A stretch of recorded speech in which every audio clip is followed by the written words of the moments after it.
எங்கள் சைடில் சரக்கு காணாம போனதுக்கு காரணம் விக்ரம்னு ஒருத்தன். அவன் நிறைய தடவை செத்ததா கணக்கு காமிச்சிருக்கான், நிறைய தடவை உயிரோட வந்ததாகவும் கணக்கு காமிச்சிருக்கான். இப்போ எல்லாம் முடிஞ்சதுன்னு சொல்கிறாங்க. ஆனால் எனக்கு நம்பிக்கை இல்லை. அவன் அப்படி இருந்தான்னா அவன் பேரன் கூட தான் இருக்கணும்.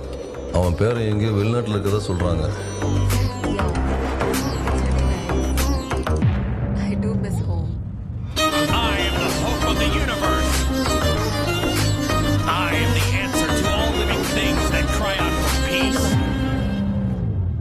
ரோலக்ஸ், இவனெல்லாம் தேடி கண்டுபிடிச்சி கொள்றது கஷ்டம்.